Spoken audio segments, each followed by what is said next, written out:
आमच्या डॉक्टरांनी असा सल्ला दिला की आता तुम्ही दत्तक घ्या. या पत्रिकेला शनिदेवांनी संततीला विलंब केलेला. पण हे लिहिलं होतं पत्रिकेत. हा, मग सायन्स फेल गेलं. ईश्वर अगोदर तुमची झोप उडवतो, तुमच्याकडनं परिश्रम करून घेतो आणि मग तुम्हाला देतो.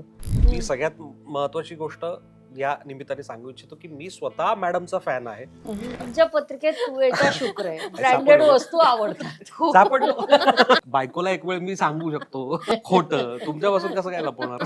या वर्षात प्रचंड परिश्रम आहेत. 7.5 नुकतीच सुरू झाली. हे जे 7.5 आपण म्हणतो, तर ते काय मग त्याला घाबरायचं तर काय.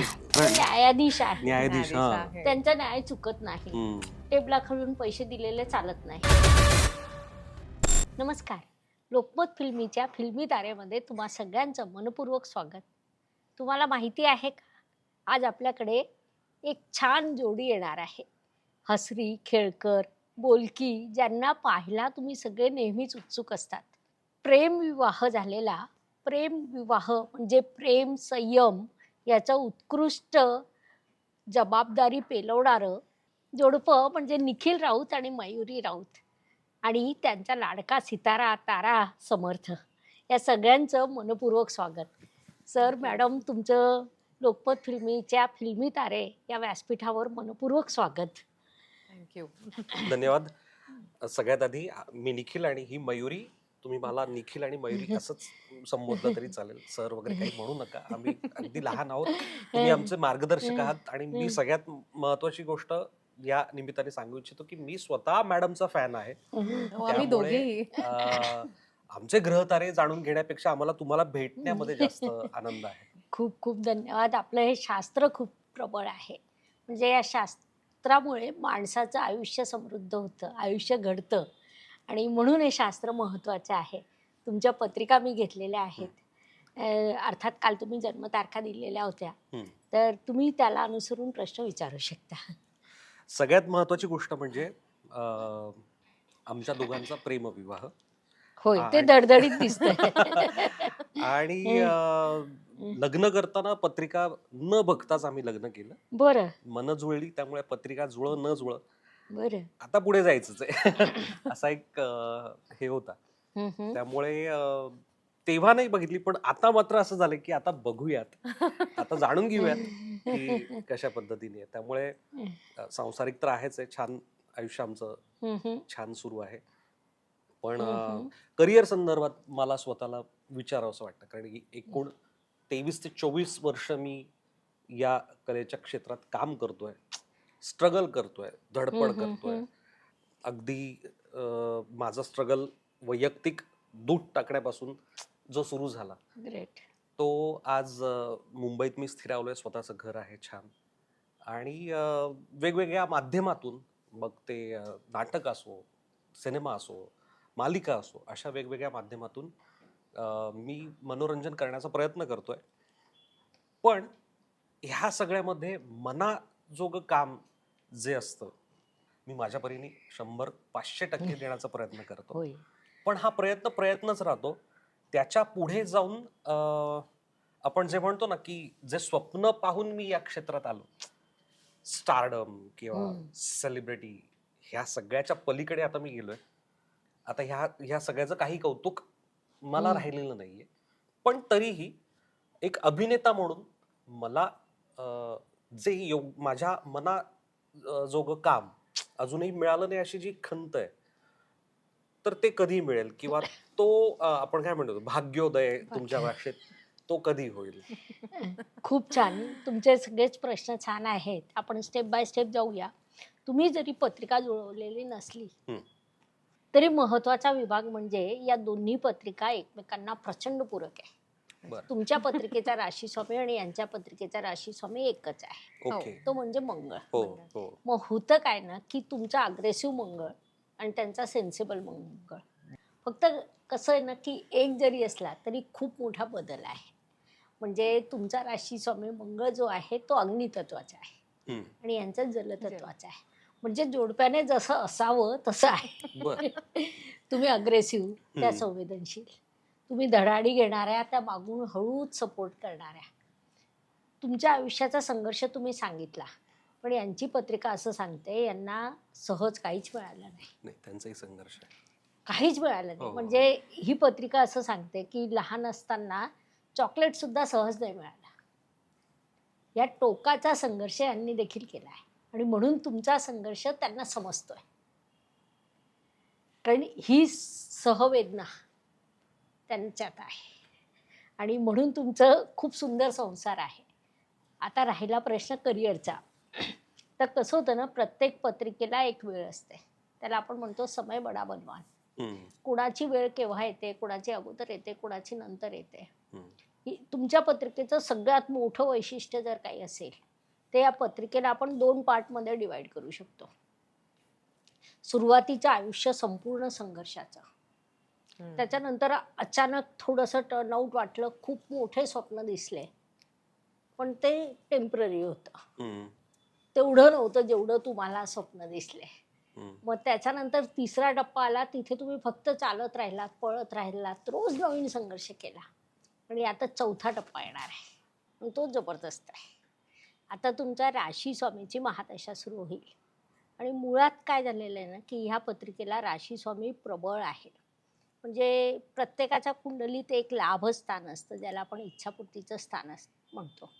म्हणजे ईश्वराने आपल्याला ते स्थान देऊन पाठवलेलं असतं की तुम्ही इच्छा मनात धरा, त्या पूर्ण होतील. तर तुमचा राशी स्वामी त्या लाभस्थानात आहे आणि त्याची आता महादशा सुरू होईल. म्हणजे तुम्ही जी जी स्वप्न पाहिली आहे ती पूर्ण होण्याचा तो काळ असेल. तो केव्हा सुरू होईल तर 2026च्या डिसेंबरला सुरू होईल, पण त्याचं फळ मिळेल 2027च्या जानेवारीपासून. म्हणजे हे अख्खं वर्ष मला तशी वाट बघायची पण या वर्षात प्रचंड परिश्रम आहेत. 7.5 नुकतीच सुरू झाली आहे. मूळ पत्रिकेतल्या राहूवरून शनी जातोय.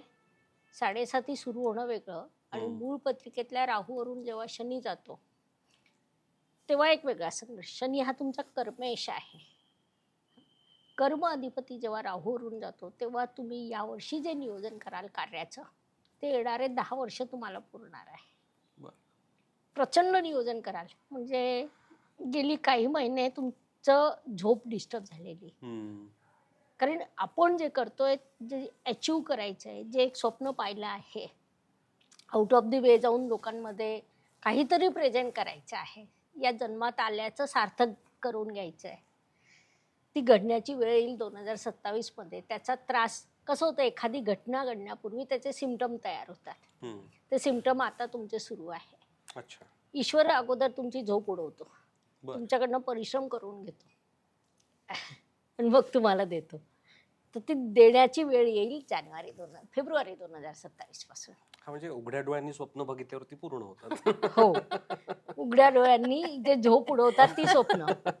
आणि इथे आम्ही अजून काय पाहतो ना, की तुम्ही नेमकं ज्या सेक्टरमध्ये आहात ते तुमच्यासाठी बनलंय का. मी जे निवडलेलं क्षेत्र आहे योग्य, ते तुमच्यासाठी योग्य आहे का. बरोबर.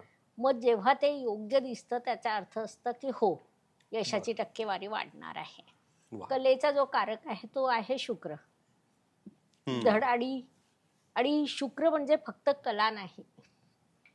शुक्र हा राक्षस गुरु शुक्राचार्य आणि शुक्राची दृष्टी तुमच्या चंद्रावर आहे. सौंदर्य देतो किंवा स्मार्टनेस देतो, कर्तृत्व देतो, हार्डवर्क देतो. म्हणजे देवगुरु बृहस्पतीपेक्षा सुद्धा शुक्राचं यश हे मोठं आणि दीर्घकाळ चालणार असतं. आणि यांच्या पत्रिकेत देवगुरु बृहस्पती आणि शुक्र दोन्ही छान स्थितीत बसलेले आहे. नवपंचम आहे, गुरु मंगळ युती आहे, त्याला आम्ही मार्गदर्शक आणि सेनापती यांची युती म्हणतो. त्यामुळे ही पत्रिका प्रचंड यश गाठणार आहे. 2027 पासून सुरुवात होईल. 2027 पासून सुरुवात होईल. 2033 पर्यंत तुम्ही ते सातत्याने कराल. 33 नंतर पुन्हा एकदा टर्नआउट येईल आणि तुम्ही एखादी नवीन दिशा निवडू शकता कार्याची. तेव्हा मग आणखीन एक मला एक शंका, मलाच काय, माझ्यासारख्या अशा अनेकांना एक प्रश्न असू शकतो की हे जे 7.5 आपण म्हणतो, तर ते काय, त्याला घाबरायचं का काय. 7.5 बद्दल आपल्या समाजात गैरसमज प्रचंड आहे. साडेसाती म्हणजे शनिदेव जेव्हा आपल्या चंद्राच्या मागच्या राशीत येतात, हम्म. चंद्रावर येतात आणि हम्म. पुढच्या राशीत जातात, अशा 7.5 वर्षाच्या काळाला साडेसाती म्हणतो. बर. चंद्र म्हणजे जबाबदारी हम्म. आणि चंद्र म्हणजे मन आणि शनी म्हणजे जबाबदारी. तर अच्छा. मनाला जेव्हा जबाबदारी शिकायची असते तेव्हा शनिदेव आपल्याला साडेसाती देतात. बर. आणि ही पत्रिका जबाबदाऱ्या पूर्ण करणारे आहे. अच्छा. जोपर्यंत तुम्ही तुमची जबाबदारी, मग ती सांसारिक असेल, आईवडिलांप्रती, परिवाराप्रती, मुलाप्रती, नातेवाईकांप्रती, प्रेक्षकांप्रती हम्म. बरोबर. तुम्ही पूर्ण कराल तोपर्यंत पत्रिका यशस्वी देईल. 7.5 वर्षात पत्रिका तुम्हाला तावून सुलाखून बाहेर काढते. त्यातले पहिले 2.5 वर्ष विशेष संघर्षाचे, त्याच्यानंतरच्या 2.5 वर्ष केव्हा येतील केव्हा जातील तुमच्या लक्षात येणार नाही, इतक्या फास्ट वेगात येतील. हम्म. आणि शेवटचे 2.5 वर्ष मोठ्या यशाचे. हो. वा. अशी ती एकंदरीत दिशा पत्रिकेला आहे साडेसातीची. कारण आता नुकतीच साडेसाती सुरू झालेली आहे हम्म. तुम्हाला. हम्म. आणि पहिल्या साडेसातीच्या टप्प्यात यासाठी त्रास झाला की तिथे तो राहू आहे. म्हणजे कसं असतं ना की एक गुंड माणूस तो थोडासा त्रास देतो, त्याच्या जोडीला दुसरा आला हम्म. की दोघं मिळून जास्तच त्रास देतो. हम्म. तो संघर्ष सध्या चालू असेल. हम्म. वा. तुमचा प्रश्न? नाही, माझा प्रश्न हाच आहे की पूर्ण आयुष्यामध्ये हम्म. साडेसाती ही एकदाच येते का ती अगेन अगेन येत असते? हा 27.5 वर्षात साडेसाती पुन्हा येते. पहिली साडेसाती ही सहसा त्रास देत नाही, कारण की शनिदेवाला तो शाप दिलेला आहे अच्छा. बर. की पिंपलाद ऋषीकडनं, हम्म. की लहान बालकाला त्यांनी त्रास देऊ नये. अच्छा. त्याच्यानंतर मधल्या वयाची जी साडेसाती येते ती तुमच्या आयुष्यावर थेट प्रभाव करते. पण जर तेव्हा तुमचे आई वडील असले दोघं तर ते एक छत्रछाया असते. हम्म. तेव्हा त्या त्रासाची तीव्रता त्यांच्यामुळे कमी होते. अच्छा. बर. आणि तिसरी साडेसाती जी येते ती हे पाहते की तुम्ही तुमच्या आयुष्यात काय जगलात. हम्म. आणि जर चांगलं जगलेलं असलात, जसं जबाबदारी पूर्ण केलेल्या आहे, हा. आपली कर्तव्य पूर्ण केली आहे, तर ती साडेसाती तुम्हाला प्रचंड यश देते, नाही तर प्रचंड एकटं पाडते. कोणी तुमच्याकडे पाहणारी व्यक्ती अस्तित्वात नसते.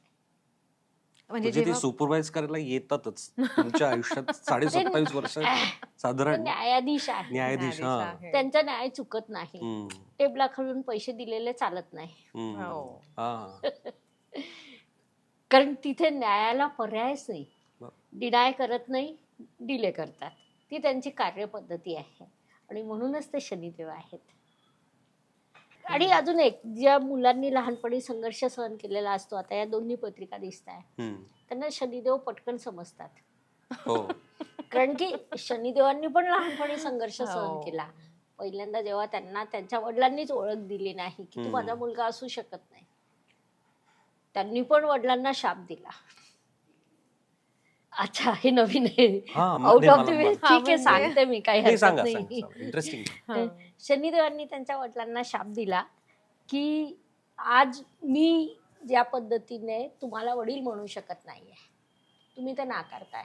एक दिवस असा येईल की तुम्ही आपल्या मुलाला मुलगा म्हणू शकणार नाही.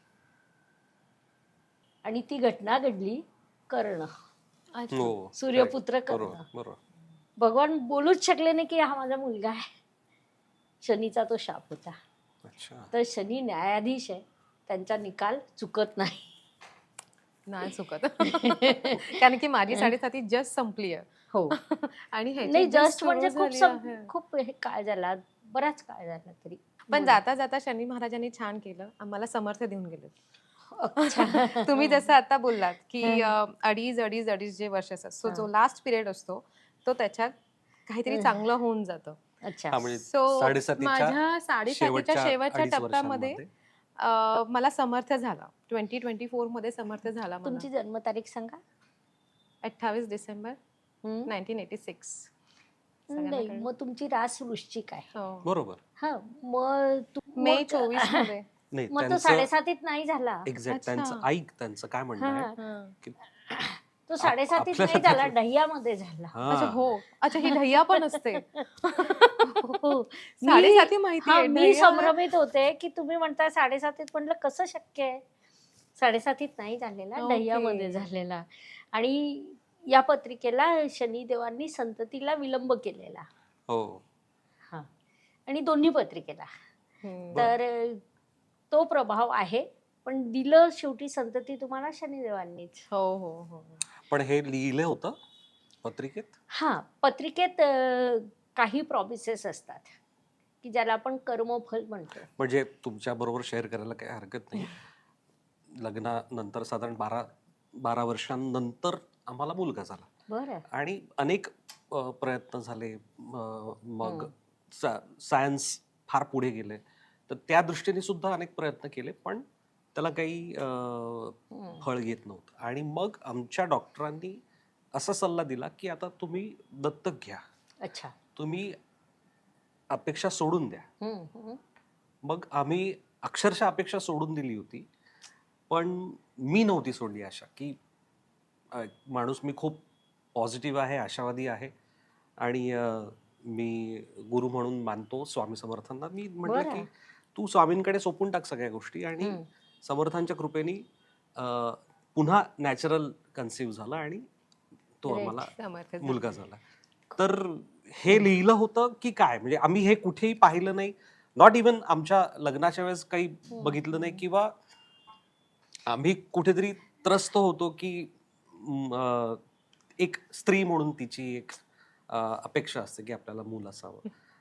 पुरुष म्हणून माझी पण अपेक्षा आहे, पण मी कुठेतरी ते ऍडजस्ट होऊ शकतो. पण तिला फार त्या गोष्टीचा त्रास झाला. मग त्या एवढ्या सगळ्या संघर्षानंतर 27 मेला आम्हाला समर्थ झाला. 27 मे 2024. 24. हो. ग्रेट. कसं होतं ना, पत्रिकेमध्ये एक स्थान असतं, पंचम स्थान. हम्म. पंचमेश आणि संततीचे कारक गुरु, हे तिघं जेव्हा एकमेकांशी संलग्न होतात तेव्हा संतती योग निर्माण होतो. बर. तर तो तुमच्या पत्रिकेत विलंबाने होता. पण तो होता होता. म्हणजे पत्रिकेत संतती आहे, संतती- विलंबाने आहे. हो. कारण ही पत्रिका, मी तेच सांगितलं, शनिदेव प्रबळ आहेत.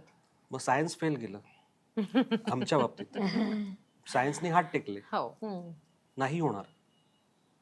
सायन्सनी सांगून टाकलं नाही होणार, तुम्ही दत्तक घ्या. हम्म. पण जर तो विलंबाने आहे तर आहे. ते झालं आणि तो रिझल्ट आहे आमच्याकडे. होय, वा. योग होता, उशिरा होता हम्म. आणि प्रबळ योग होता तसा. पण कधी कधी असे जे योग असतात ते आम्हाला कसं, म्हणजे कधी कधी नाही कळत. म्हणजे आम्ही ऐकतो वगैरे, पण मग ते आम्ही कसं ठरवायचं की अरे हो आता आहे, किंवा आपण त्या दिशेने काम करायचं आहे, असं कसं आम्ही हे करायचं इन जनरल. मॅडमकडे नाही नाही, माझं असं म्हणणं आहे की म्हणजे आमचं स्वप्न आहे घराघरात ज्योतिषशास्त्र. हो. त्यासाठी आमच्या संस्थेने कार्य सुरू केलं की तुम्ही घरी बसून 10 मिनिटं अभ्यास करा. बर. त्याच्यासाठी सिस्टमॅटिक पुस्तकं आणली. अच्छा. दर 15 दिवसात एक टेस्ट परीक्षा होते, 6 महिन्यांनी मोठी परीक्षा होते, म्हणजे तुमचा अभ्यासही तुम्हाला कळतो. हो. पण हे आमच्यासारख्या सामान्यांना शिकता येऊ शकतं रोज ते? 10 मिनिटं, बर. जास्तीत जास्त 15 मिनिटं. इतक्या सोप्या पद्धतीने? हो, ओके. 100%. कारण आपल्या ऋषीमुनींनी ते सोपं केलंय. हम्म. मला सांगा की त्यांचं काय नॉलेज असेल की 10,000 वर्षापूर्वी त्यांना आजची लाईफस्टाईल माहिती नव्हती. हो. त्यांना काहीच माहिती नव्हतं. आजही जेव्हा त्यांची पत्रिका आपण घेतो तर ती पत्रिका पूर्ण दिशा दाखवते. हम्म. आणि त्यांनी काढलेले अंतर किंवा निवडलेलं संशोधन, ग्रह, त्यांचे गोचर आजही चुकत नाही. पंचांग कधीच चुकत नाही. नाही चुकत. पंचांगात अगदी हम्म. परफेक्शन असतं. अगदी. बरोबर. आणि यांच्याजवळ ना दुर्बीण होती ना काही होतं. म्हणजे हे ऋषी मुनींचं कर्तृत्व आहे आणि ते आपल्याला आपल्या संस्कृतीत मिळालंय. आपल्याला आशीर्वाद आहे. आपण भारतात जन्माला आलो हीच मोठी गोष्ट आहे. खरं. हो हो हो. आता अजून- विषय समर्थचा आलाच आहे, तर एक आई म्हणून आणि एक ठीक बाप आहे, म्हणून आपण त्याची आम्हाला- पत्रिका घेऊया. आम्ही एक मिनिटं. ऍब्सोल्युटली म्हणजे तो झाल्यानंतर अजूनही त्याची पत्रिका देखील काढलेली बरं, नाहीये, खरं एका सांगायचं तर. मिनिटात हा, घेते. पण त्याची हो. वेळ आणि ह्या सगळ्या गोष्टी आम्हाला माहिती आहेत. त्याचं कसं भविष्य असेल किंवा घेऊया आपण.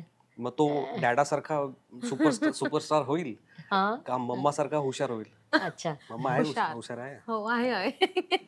हम्म.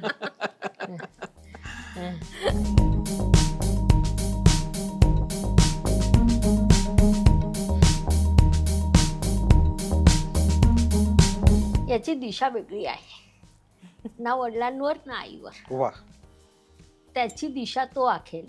या पत्रिकेत असं आहे की किंबहुना ही एक कौटुंबिक साखळी पण दिसते की तुमच्या घराण्यात कोणीही वडिलांचं पुढे नेलं नाही किंवा आईचं नेलं नाही, स्वतःचं स्वतंत्र कर्तृत्व केलं आणि ती दिशा हा करतोय. बर. तुमच्या वडिलांपेक्षा तुम्ही काहीतरी वेगळं केलं हम्म. आणि तुमच्यापेक्षा तुमचा मुलगा अजून वेगळं करणार आहे आणि जास्त यशस्वी होणार आहे, हे वा. 100%. वा वा. हीच अपेक्षा आहे. त्याच्याही आयुष्यात असं आहे की सुरुवातीला थोडा संघर्ष, मग प्रचंड यश. वेगळे सेक्टर त्याचे आहे. कलेशी संबंधित असले तरी सिरियल किंवा पिक्चरशी नाही आहे, वेगळं आहे. बर. कारण त्याच्यात ज्ञान दिसतंय, अभ्यासातली सखोलता त्याच्याकडे आहे, परिश्रम प्रचंड आहे. पत्रिकेचं वैशिष्ट्य म्हणजे शनी मूळ त्रिकोण राशीचा, शुक्र स्वराशीचा. आता तुमचाही शुक्र स्वराशीचा आहे, पण शनी तेवढा सपोर्टिव्ह तुम्हाला नव्हता जेवढा ह्या पत्रिकेला आहे. बर. कारण वडिलांच्या पत्रिकेचे अनेक ग्रह मुलाच्या पत्रिकेत असतात, येतात. बरोबर. आईच्याही पत्रिकेतले येतात. तर याची दिशा तिसरी असणार आहे. कर्तृत्व अफाट असणार आहे, टार्गेट ओरिएंटेड आहे. एकदा जे ठरवलं ते केल्याशिवाय थांबणार नाही. प्रचंड अग्रेसिव्ह आहे, प्रचंड धडपड असते, नवीन नवीन तो शोधत असतो. खेळणी त्याच्या हातात आली. खूप नाही, तू कंटिन्यू करतो. हा, बरोबर बरोबर. एवढा मस्ती करतो तो ना. हा. खूप. तर त्याचं संशोधक वृत्ती आहे आणि ती वृत्ती अजून समृद्ध होईल. नवीन संशोधन तो करू शकतो, कारण गुरु शुक्राची युती ही जगावेगळी आहे आणि सोबत रवी देखील आहे. त्यामुळे पत्रिका जबरदस्त आहे. महादशेची बैठक त्याच्या पत्रिकेला चांगली आहे. सुरुवातीला त्याने तुम्हाला प्रचंड खर्चात पाडलं असेल आणि आता हळूहळू त्याला त्या गोष्टीतलं हे कमी होईल, त्याची दिशा बदलून जाईल. तो काहीतरी धार्मिक कार्य सुद्धा भविष्यात करेल, म्हणजे धर्माशी रिलेटेड, संस्कृतीशी रिलेटेड, देशाशी रिलेटेड, एखाद्या मोठ्या ज्यांनी आपला देश घडवला अशा व्यक्तीशी रिलेटेड संशोधनात्मक कार्य करणं हे त्याचं दिशा आहे. छान वा. किती. हां, पण एवढंच कळतं, याच्या पलीकडे नाही कळू शकत, कारण ज्योतिषशास्त्र फक्त दिशा दाखवतं. तर साधारणपणे या टाईपमध्ये तो काहीतरी कार्य करेल. आई छान. आई वडील म्हणून आम्हाला यापेक्षा आणखीन काय हवं? संघर्ष पाहिजेच. संघर्ष आहे. संघर्ष असावाच. पाहिजे. त्याशिवाय आम्ही जसे ताऊन सुलाखून निघालोय तसं त्यालाही संघर्ष येऊ देत, पण त्याचा संघर्ष आम्ही थोडाफार प्रयत्न करू कमी कमी होण्याचा. करायचं. हो, त्याच्या पत्रिकेत त्याच्या वडिलांचा, त्याच्या आईचा संघर्ष दिसतोय, त्याबद्दल वाद नाही. पण त्याचा तरी स्वतंत्र संघर्ष असणार आहे. आणि हे ना थोडंसं DNA असतं की तुम्ही संघर्ष केला म्हणजे तुमचा मुलगा करणार आहे. अच्छा. त्याची दिशा बदलते. खूप आई वडील असं असतात की मला जो त्रास झाला मुलाला होईल, हो. बरोबर. पण तसं घडत नाही. बर. त्याचा संघर्ष, त्याचं आयुष्य, त्याचं जगणं त्याला करायचंच आहे. पण आयुष्य छान आहे. एक नक्की तुम्हाला तो क्रॉस करेल, यातच आनंद असतो. आनंद. यात. खूप म्हणजे आनंद. 2च व्यक्ती असतात की जे मुलासाठी, मुलाच्या यशासाठी, आपल्यापेक्षा पुढे जाण्यासाठी आनंदी होऊ शकतात. एक वडील आणि दुसरा गुरु. खरंय, हो. खरंय. तर आई कडेवर घेते आणि बाप खांद्यावर घेतो. तू त्याच्यापेक्षा पुढे जा आणि त्याच्यापेक्षा लांबचं बघ, हा, असं सांगणं असतं. ते सांगणं असतं. अजून काही प्रश्न आहेत की पुढे? ती पुढे जाऊया. आता आपण ना, कसं होतं की या फिल्मी तारे प्लॅटफॉर्मवर लोकांना तुमच्याबद्दल जाणून घ्यायला खूप आवडेल. तुम्ही तुमचं आयुष्य, तुमचं संघर्ष बऱ्याच लोकांना माहिती आहे, बरोबर. हो. पण तरी सुद्धा त्याच्यात वेगळेपण असतं. सेलिब्रिटी म्हणून तुम्ही जगतात, यशस्वी होतात, तर सेलिब्रिटी म्हणून यशस्वी होण्यात मोठा फायदा आणि तोटा काय? मी मगाशीच उल्लेख केला की सेलिब्रिटी हा टॅगच मला आवडत नाही. बरं. मी एक सामान्य, माझा एक व्यवसाय मी निवडलाय. माझं पॅशन होतं ते मी प्रोफेशन मध्ये कन्वर्ट अच्छा. केलं. माझं पॅशन तसंच आहे. मी ज्या पद्धतीने मला आवडेल, मला जसे मनाला भावतील अशीच कामं मी करतो. हा, थोडासा व्यवसाय निवडल्यानंतर काही कामं अशी करावी लागतात की संसार आहे, घर आहे, आता मुलगा आहे, बायको हा. आहे, बायकोचे खर्च आहेत, सगळ्या गोष्टी आहेत. तर या सगळ्या करता काही कामं घ्यावी लागतात, पण तरी सुद्धा मनाला आवडतील, पटतील अशीच कामं मी निवडत असतो. वेळेप्रसंगी पोटाला चिमटा सुद्धा काढतो. बर. त्यामुळे ती सेलिब्रिटी हा जो टॅग आहे ना, हा मला आवडतच नाही. मी अच्छा. एक सामान्य माणूस आहे, हम्म. तुमच्या आमच्यासारखा साधा माणूस आहे. आणि माझा एक प्रत्येकाला संघर्ष असतो. त्यामुळे तो माझा एक संघर्ष करत करत मी आजपर्यंत इथपर्यंत आलो. हा, एक मात्र आहे की मी तुम्हाला तुमचं मनोरंजन करतो, त्यामुळे मी या क्षेत्रात तुम्हाला दिसतो आणि आपल्याकडे ते ग्लॅमर असतं किंवा टीव्हीवर दिसणारा, सिनेमात दिसणारा, नाटकात काम करणारा, तर तो एक टॅग लागून जातो सेलिब्रिटी. त्यामुळे मी सामान्य माणसासारखं आयुष्य जगतो आणि गरजा अगदी थोड्याच ठेवतो. हा, खर्चही करतो, नाही असं नाही, पण करतो. गरजा बऱ्यापैकी करता, कारण की खर्च तुम्ही सांगा बऱ्यापैकी. की न सांगा, हा तुमच्या पत्रिकेत तुळेचा शुक्र आहे, ब्रँडेड सापडलं. वस्तू आवडतात. सापडलो. ह्याच्यापासून मी बायकोला एक वेळ मी सांगू शकतो खोटं, तुमच्यापासून कसं काय लपवणार. पण ते नाही आवडत मला एक सेलिब्रिटी टॅग सच.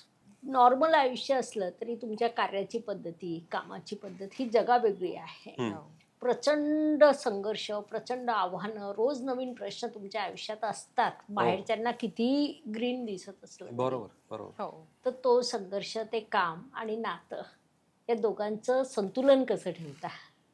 माझं एक तत्व आहे, मी जसं भूमिका करतो, मी खलनायक आहे, कधी विनोदी पात्र आहे किंवा काही ऐतिहासिक पात्र मी करतो, तर मी ती पात्र म्हणजे असं नाटकात काम करताना विंगेत गेल्यानंतर मी निखिल राऊत असतो, हा, मी ते पात्र नसतो. बरोबर. तसं घरी आल्यानंतर मी निखिल राऊत असतो, मी ते पात्र घरी घेऊन नाही येत. अच्छा, खूप छान. आम्ही सगळ्यांना हेच सांगत असतो की तुमची चप्पल बाहेर काढा, चप्पल सोबत तुमचं इगो बाहेर काढा. Exactly exactly. मी ते पात्र घरी घेऊन जात नाही. मी तर इतका स्विच ऑन स्विच ऑफ करतो, ठेवतो सातत्याने, की हे मला माहित नाही, आपसूक ते जमत गेलंय आणि नाही, तेच मी घरात पण पाळतो. हे खूप छान आहे. तुम्ही स्विच ऑन करू शकता, स्विच ऑफ करू शकता. हो, मी आणि यांना हे एक प्रश्न जमलं पाहिजे. विचारते, नाही वेगळा प्रश्न विचारते. ते येऊ कशी मी नांदायला हो. मध्ये जो रोल होता, तो त्यांचा रोल होता, तो त्यांनी तिथं सोडला, पण तुम्हाला त्याचा राग यायचा का? कधी कधी मोहित यायचा घरी. कधी कधी येतो पण तो. पण ग्रेट ग्रेट ग्रेट. मस्ती. हो, पण त्याला राग येतो. हा, पण माणूस आहे. मोहित नवराच घरी दिली. यायचा. मोहित घरी यायचं काही नाही. मोहित कुठे, ती एक मोहित ही एक वृत्ती आहे. वृत्ती आहे. हो. अशी माणसं असतात आपल्या आजूबाजूला. तो म्हणजे मी नव्हे, असं तो डिफरन्शिएट नाही कर, actually. असं हो नाही. हो. हा. मोहित नाही, म्हणजे विरोध तो केला नाही. त्यांनी. मोहित म्हणजे त्याला कधी कधी राग येतो. हा. सो रादर तो खूप मस्ती हा, ते असं ठीक. वगैरे सगळं चालू असतं. हा. पण नाही, ते जे कॅरेक्टर असतं ते बाहेरच असतं, ते बाहेरच घरी असतं. नसतं. हा, हो. कधी कधी मला त्रास देण्यासाठी त्याची मस्ती चालू असते. खूप हा, छान. मुद्दामच चालू असतं त्याचं काहीतरी. नाही, ते असायला हवं, त्याच्यामुळेच आयुष्यात नाही, चार जीवन अगदी जगायचं. हसी मजाक आणि हा. जसं पत्रिकेतला मंगळ जो आहे तो येतोच मग येतोच. घरी. मग नाही, यायलाही हवा, नाही तर मग ते आयुष्य कृत्रिम होतं आणि Exactly. भांड्यातून प्रेम वाटतं. प्रचंड. आता तुमच्या ज्या मी पत्रिका पाहिल्या ना, तुमचा सुसंवाद प्रचंड आहे, दीर्घकाळ तुमची मैत्री आम्ही आहे. खूप बोलतो. हा, अजूनही म्हणजे कसं होतं, लग्न झाल्यावर सुरुवातीला बोलणं वेगळं, नंतर ते संवाद कमी होतो, तो तुमच्यात झालेला दिसत नाहीये. बरं, एक वेगळा प्रश्न, नाही, लग्न हा सॉरी कंटिन्यू. गंमत प्रश्न हो आठवला. हो हो. असं म्हणतात की लग्नापूर्वी दोघं एकमेकांना समजून घेत असतात. पहिल्या वर्षी तो बोलतो, ती ऐकते, दुसऱ्या वर्षी ती बोलते, तो ऐकतो, आणि नंतर ते दोघं बोलतात आणि शेजारी ऐकतात. आता आमचा समर्थ ऐकतो. आता आमचा समर्थ ऐकतो. बरं बरं बरं. तर आज तुमच्यामध्ये जास्त कोण बोलतं? मला वाटतं जास्त आम्ही दोघेही बोलतो. हा, अच्छा, आणि समर्थ ऐकतो. हो, आणि कधी कधी ना तो फक्त बोलतो समर्थ, आणि आम्ही दोघी असं बघत राहतो की काय बोलतोय हा. आई गं, ते आणि क्षण हे खूप सगळ्यात छान गोड आहे. आहे. ते क्षण आणि समर्थ सगळ्यात गोड. झाल्यापासून आम्ही थोडं कमी बोलतो आणि त्याच्याकडे सध्या अटेन्शन आहे की हा तो काय बोलतो काय नाही. पण लग्नानंतर खूप छान. मुळात मुद्दा हा होता रिस्पॉन्सिबिलिटी की खूप वाढल्या. तर आमची मैत्री होती आणि म्हणून मग ती प्रेमात बदलली आणि हा. विवाहात रूपांतरित झाली. तर ती मैत्री अजूनही आहे आमची टिकून. मला पर्सनल विचाराल तर मला मैत्रीण इतकी जवळची कोणीच नाही. बरं. हो, ते ही आहे. एकमेव मैत्रीण आहे. हा. आणि बायको मैत्रीण असणं खूप मोठी गोष्ट फार आहे. रेअर गोष्ट आहे. म्हणजे आम्ही आमच्या शास्त्रात एक भूमिका मांडतो. त्याच्यात असतं 2, 5, 8 आणि 11 स्थान. हम्म, द्वितीय स्थान आहे तुमचं कुटुंबस्थान. हम्म. त्याचं सुखस्थान म्हणजे तुमचं प्रेम. हो. त्या प्रेमाचं सुखस्थान म्हणजे तुमचं वैवाहिक आयुष्य आणि त्याचं सुखस्थान म्हणजे तुमची मैत्री. तुमची जर मैत्री असली तर तुमचं कुटुंब प्रबळ होतं. कुटुंब प्रबळ असलं की प्रेम वाढतं आणि आयुष्य यशस्वी होतं. ते असं सर्कल आहे 2, 5, 8, 11. तर ते तुमच्यामध्ये छान आहे आणि जिथे मैत्रीतून नातं असतं ते घट्ट असतं. वाद पण असतात, भांडणं, वाद असायलाच हवेत. अगदीच. म्हणजे आहेत. साधारण आज सोडूनच जाते इथपर्यंत वगैरे असतात. सकाळी ती दिसते चहा घेते. मग तुमच्यात स्वारी कोण अगोदर म्हणतं? मीच अच्छा. ऑलवेज. आणि हे ती पण मान्य करत सगळ्यांसमोर. खूप छान. असंच भांडत राहा, असंच प्रेमाने राहा. छान वाटतं आम्हालाही. आता आजचं तुमचं असलेलं इम्प्रेशन आणि सुरुवातीला तुमचं एकमेकांबद्दल असलेलं इम्प्रेशन, छाप किंवा कोणी कोणाला प्रपोज केलं, कसं केलं, त्याचा काही अनुभव? माझं एक ऑफिस होतं मुंबईमध्ये अच्छा. आणि त्या ऑफिसमध्ये माझ्या कंपनीशी टायअप करण्याकरता मी एका दुसऱ्या कंपनीच्या रिप्रेझेंटेटिव्हला बोलवलं होतं माझ्या ऑफिसमध्ये. ती म्हणजे मयुरी. बरं. आणि ती आली आमच्या त्या इव्हेंट्स आणि त्या सगळ्या व्यवसायाशी संबंधित आमच्या चर्चा सुरू होत्या आणि मग आमच्या भेटीगाठी वाढल्या आणि मग लग्न झालं पुढे. ती आली, तिने पाहिलं, तिने जिंकलं. हा.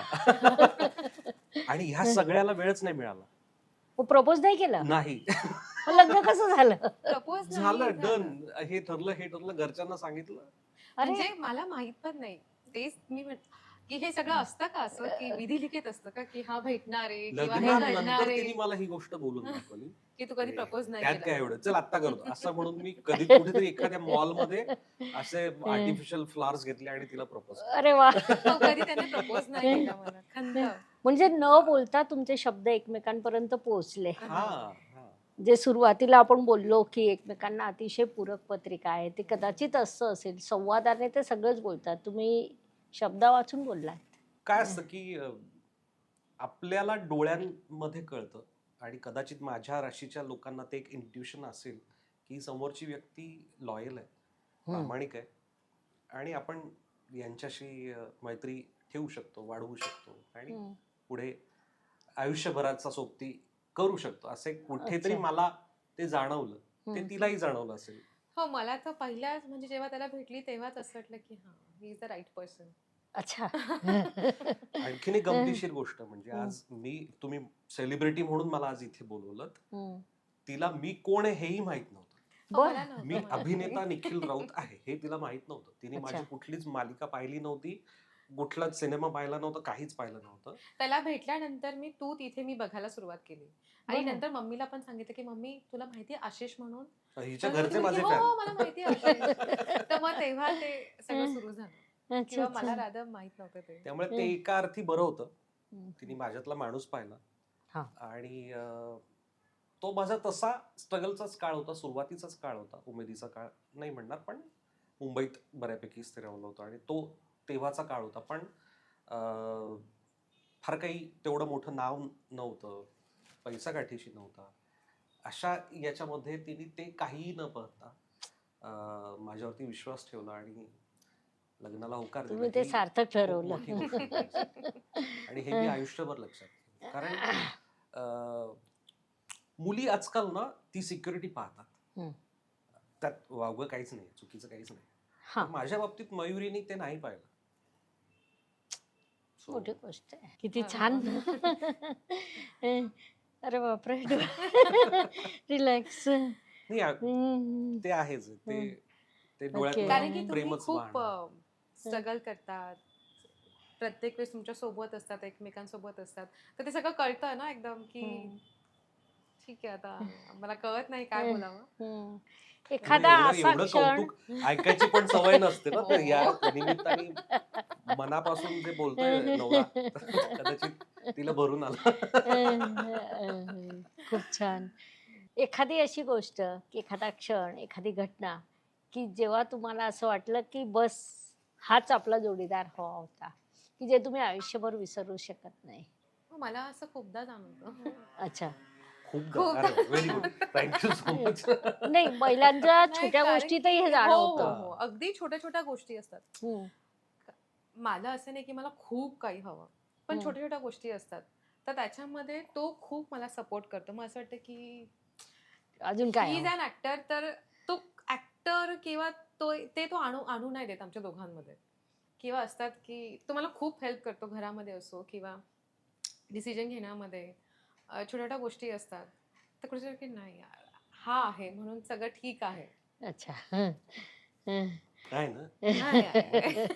मग ठीक आहे. तुमचा अनुभव. आहे. हं, मी आत्ताच सांगितलं. जर तिने हं. त्याच वेळी होकार दिला नसता तर माहित नाही, कदाचित दुसऱ्या कोणीतरी व्यक्तीबरोबर मी लग्न केली असं नाही, पण हीच आहे ती, असं एक मनाशी ठरवलं. खूप छान. बरं, एक रॅपिड फायर राऊंड घेऊ, छोटासा अगदी. हो. हं. जोडीदारासाठी एक शब्द. हीच परफेक्शनिस्ट. म्हणजे तो प्रत्येक गोष्टीमध्ये किंवा ही इज अ परफेक्शनिस्ट आणि तो आहे. तुम्ही? Wife life. वा. तुम्ही अजूनही माझ्या मोबाईलमध्ये तिचा नंबर काय नावाने सेव्ह आहे हे बघू शकता. बरं. Wife life. तिथे विषय संपतो. खूप छान. अं, एखादं तुम्ही नियोजन केलेलं असेल, तिथे लेट कोण येतं? लेट. कोण येतं? उशिरा कोण हाच येतं? हाच असतो. हो ना? लेट. हो. मी कधी वेळ नाही नाही, तू कामाच्या बाबतीत नाही, कुठेही पर्सनल असो. लाईफ मध्ये. पर्सनल लाईफ कुठेही मध्ये. असो. कामाच्या बाबतीत तो कधीच उशिरा हा. पोहोचत नाही. पर्सनल लाईफ मध्ये. पर्सनल लाईफ मध्ये उशीर होत असेल तर ह्याच्यामुळे होतो. आजची गोष्ट सोड. आजच महत्वाचा. इतर वेळी हो, तूच. अरे मी लग्नात पाऊण तास दारात उभा होतो, हातात हे घेऊन, हार घेऊन, हे नाही सांगणार. अच्छा. तेव्हा ते ही मी तयार अजूनही होती. ऐकते. ते तयार होत होती. ते वरात आली, ते वराती मागून टोमणे घोडा अजूनही ऐकते वराती मी. मागून घोडा आला आमच्या लग्नामध्ये. किस्सा आता सांगतोस मी. आमच्या लग्नामध्ये एक हा. असा किस्सा घडला की वरात झाली, मी आलो, सगळे मित्र बरं. नाचतायत बरं. नाचले, सगळे दमले, अजून 10 मिनिटं वाढवली, परत दमले, परत अजून 10 मिनिटं वाढवली. बरं. हे का वाढवत होतो तर ही तयार झाली नव्हती लग्नासाठी. मुहूर्त टळला, त्याच्या पुढे गेली वेळ. हम्म. मी अर्धा पाऊण तास दारात उभा आहे, वा. वाट पाहत की आता ही कधी येते. ये दुल्हन समय लेगी. हा, फायनली ती आली. त्यामुळे ह्याच्यापेक्षा विलंब अजून काय असू शकतो. बरोबर. पण मी फक्त तेवढाच उशीर तेवढाच? केला असणार, त्याच्यानंतर ठीक कधीच आहे, उशीर नाही केला. साखरपुड्याला 7ची वेळ. हे अख्खं कुटुंब 10 वाजता पोहोचलं पुण्यात, नाशिक वरून. बरं. आता पण कोण मी उशीर करतं 12 वर्षापासून हे 2 टोमणी ऐकतेच आहे. हे उगमी एक मला असं वाटतं ऐकायचं नसेल ना तर आता मान्य करून टाका, मी लेट. आता अजून नाही, आहेत बस माझ्याकडे झालं. खूप आहेत उदाहरणं. त्यांनी मान्य करून टाकलं. नाही, हे आणि हे खरं ते मान्य करावंच लागणार आहे तिला. कारण हे दोन असे इव्हेंट्स असतात तुमच्या आयुष्यातले की जे खूप महत्वाचे असतात. त्या वेळेला, त्या मुहूर्ताला खूप महत्व असतं. आणि तेच आमच्या बाबतीत, म्हणजे अर्थात आम्ही ते सगळं न पाहता लग्न ठरवलंच होतं, पण घरच्यांच्या साठी एक वेळ आपण जी मुहूर्ताची वेळ धरतो तसं ते सगळं घडत गेलं. तुमच्यात कोण जास्त खर्चिक आहे? हा आहे. बरं. कोण जास्त रोमॅन्टिक आहे? आहे. सोशल मीडिया कोण जास्त वापरतं? कोण पटकन रागवतो आणि पटकन शांत होतो? मीच. मला राग येतो पण खूप कमी. अच्छा. खूप कमी. तर मंडळी, तुमचा अनुभव काय राहिला? ही होती फिल्मी तारेमधली आजची गोष्ट. तुमच्या सगळ्यांचे आवडते राऊत फॅमिली. तुमची मतं अवश्य कळवा. पुन्हा भेटूया लोकमत फिल्मी तारेमध्ये. पुन्हा एकदा तुमची मतं कमेंटमध्ये सांगा. तुम्ही दोघांनी असंच आनंदी राहा, हसत राहा, खेळत राहा आणि वारंवार भेटत राहा. Thank you so much. धन्यवाद. शुभम भवतु. शुभम.